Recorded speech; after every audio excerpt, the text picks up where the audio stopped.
नरेंद्र मोदी को चैलेंज करता हूं कि आइए राजस्थान में हिंदू मुस्लिम मंदिर मस्जिद भारत पाकिस्तान इन 6 शब्दों का प्रयोग नहीं करना और फिर चुनाव लड़के और जीत कर बताइए।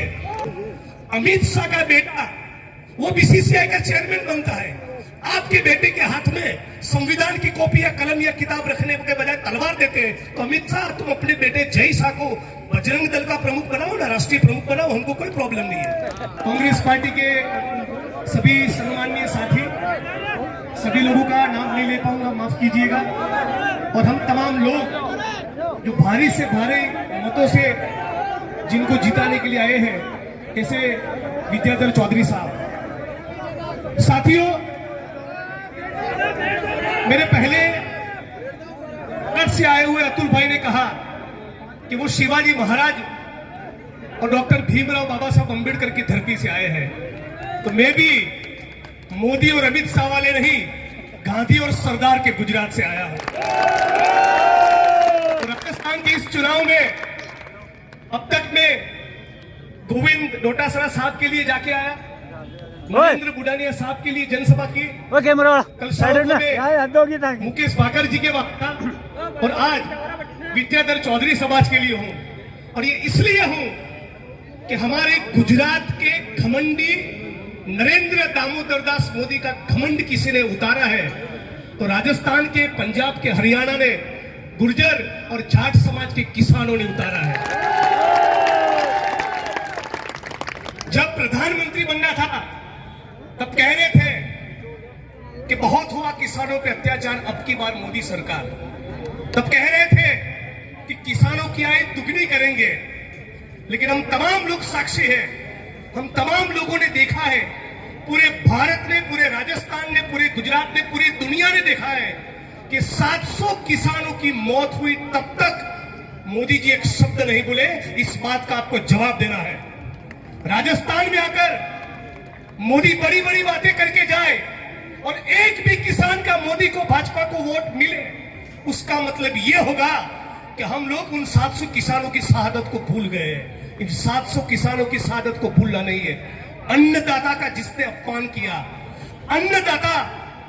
अन्नदाता के नाम पे बड़े बड़े भाषण करना, जुमले देना, वो एक बात होता है, और अन्नदाता जब सड़क पे उतरता है तो मोदी और अमित शाह उनकी बात सुनने को तैयार नहीं थे।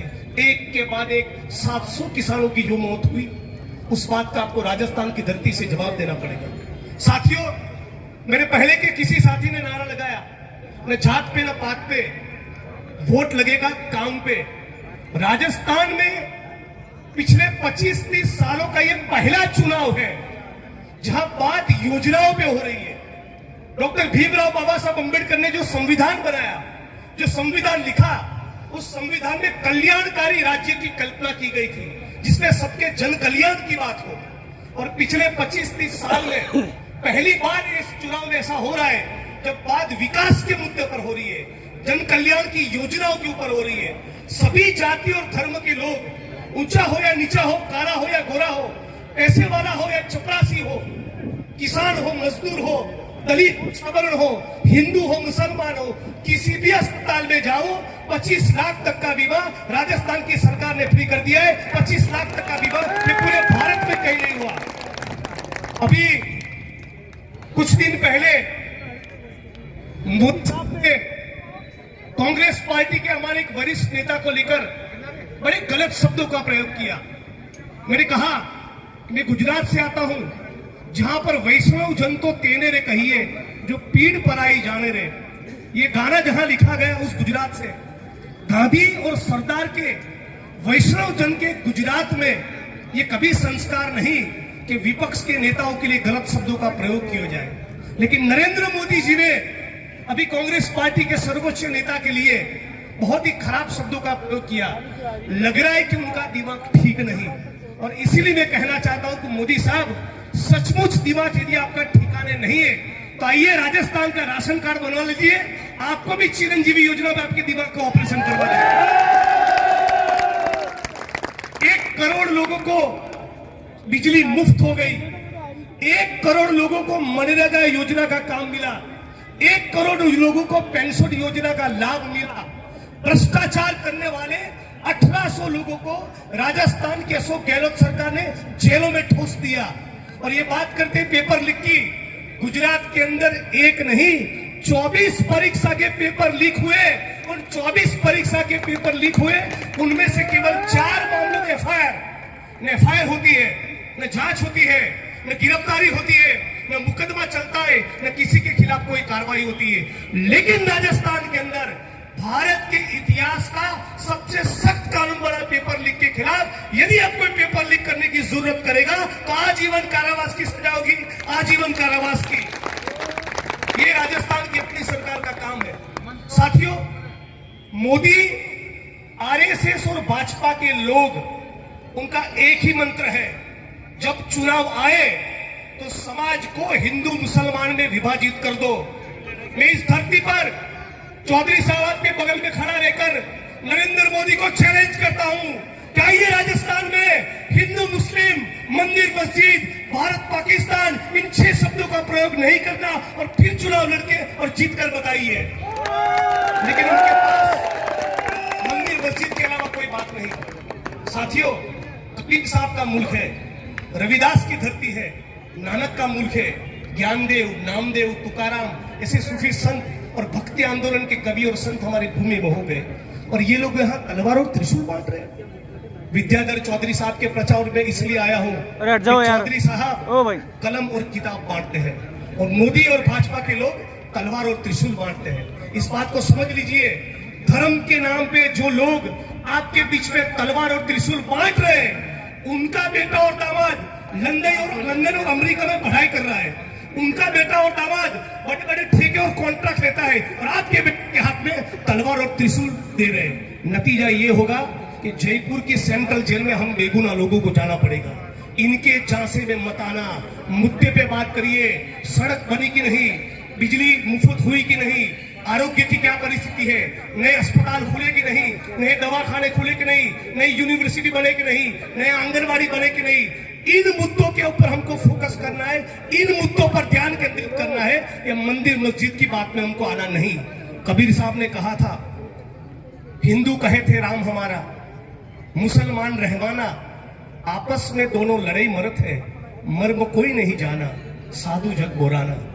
इस हिंदू मुसलमान के झगड़े से किसानों को कभी कोई लाभ नहीं हुआ, मजदूरों को लाभ नहीं हुआ, दलित, आदिवासी, ओबीसी, पिछड़ा किसी को लाभ नहीं हुआ। इससे केवल आरएसएस और भाजपा को लाभ हुआ है। मैं कहना चाहता हूं, अमित शाह का बेटा वो बीसीसीआई का चेयरमैन बनता है, आपके बेटे के हाथ में संविधान की कॉपी या कलम या किताब रखने के बजाय तलवार देते हैं। तो अमित शाह, तुम अपने बेटे जय शाह को बजरंग दल का प्रमुख बनाओ ना, राष्ट्रीय प्रमुख बनाओ, हमको कोई प्रॉब्लम नहीं है। लेकिन हमारे हाथ में तलवार और त्रिशूल बांटेंगे, इनकी राजनीति को उनको समझना है। साथियों, मेरे पहले सभी वक्ताओं ने कहा कि किस प्रकार की लूट चल रही है। कोरोना का जब पीरियड था तब मैं आपको कहना चाहूंगा, ये लोग जो कहते हैं ना कि जो हिंदू हित की बात करेगा वही देश पे राज करेगा, जय श्री राम बोलने वाले, हिंदू धर्म में आस्था रखने वाले, मोदी साहब का पोस्टर चिपकाने वाले और भाजपा के बूथ पर जो पन्ना प्रमुख बैठते हैं, उनको भी कोरोना के पीरियड के दौरान ऑक्सीजन की बूंद नसीब नहीं थी, उनको भी वेंटिलेटर नहीं मिल रहा था, उनके पास भी दवाई नहीं थी, उनको भी रेमडेसिविर इंजेक्शन नहीं मिल रहा था। ये न हिंदू के है न मुसलमान के, ये अपने सगे बाप के भी नहीं है। इस बात को आप समझ लीजिए। कोरोना के पीरियड के दौरान लाखों मजदूर हजारों हजार किलोमीटर अहमदाबाद से, सूरत से, मुंबई से, कोई झारखंड जा रहा था, कोई छत्तीसगढ़ जा रहा था, कोई यूपी जा रहा था, कोई बिहार जा रहा था। वो मजदूर जिनके खून और पसीने से ये जयपुर की विधानसभा का मकान बना है, वो मजदूर जिनके खून और पसीने से ईंटों के भट्ठे चलते हैं, केमिकल की फैक्ट्रियां चलती है, लोग खेतों में मजदूरी करते हैं, इन मजदूरों के लिए मोदी साहब के पास 2 वक्त की रोटी नहीं थी। खुद 15,000 करोड़ के हवाई जहाज में उड़ता है ये नरेंद्र मोदी, खुद 15,000 करोड़ के जहाज में उड़ता है। लेकिन मजदूर जब वापस जा रहे थे अपने मुल्क में तो उनके लिए एक बस का इंतजाम भी नहीं कर पाए। इन चोरों को पहचान लीजिए। साथियों, इस बात को उनको समझना पड़ेगा। आज ये कह रहे हैं मेरी बहनों और माताओं को कि 450 रुपए में गैस का सिलेंडर देंगे। अरे बगल में गुजरात में आपकी सरकारें दीजिए ना, कल सुबह से देना चालू करो ना, तुमको कौन रोक रहा है? केंद्र में आपकी सरकार है, अनाउंसमेंट कर दो कि कल सुबह से भारत की तमाम बहनों और माताओं को 450 रुपए में गैस का सिलेंडर मिलेगा। चुनाव आया है तो बहनों की याद आई है, और ये बहनों के आत्मसम्मान की बात करते हैं। ये न्यूज चैनल की टीवी की डिबेट में जाके मीडिया के लोगों को ये कहते हैं कि राजस्थान के अंदर महिलाओं के ऊपर बहुत अत्याचार हुआ। गुजरात के अंदर, गुजरात की 19 साल की गर्भवती बेटी, उसके ऊपर सामूहिक बलात्कार हुआ। सुनिएगा, गुजरात की 19 साल की बेटी जो प्रेग्नेंट थी, जिसके पेट में बच्चा था, उसके ऊपर सामूहिक बलात्कार हुआ और उसकी आंखों के सामने उसके 12 लोगों को मार दिया और 3 साल की बेटी को भी दीवार के ऊपर पटक कर उसकी हत्या कर दी। इस बेटी के ऊपर बलात्कार करने वाले आरएसएस और भाजपा के तमाम लोगों को मोदी और भाजपा की सरकार ने जेल से छोड़ा। उनके स्वागत सम्मान का कार्यक्रम रखा, उनके लिए ढोल नगाड़े बजाए, अबीर गुलाल उड़ाए और उनको मिठाई और लड्डू खिलाए। ये किस मुंह से महिला सम्मान की बात करते हैं?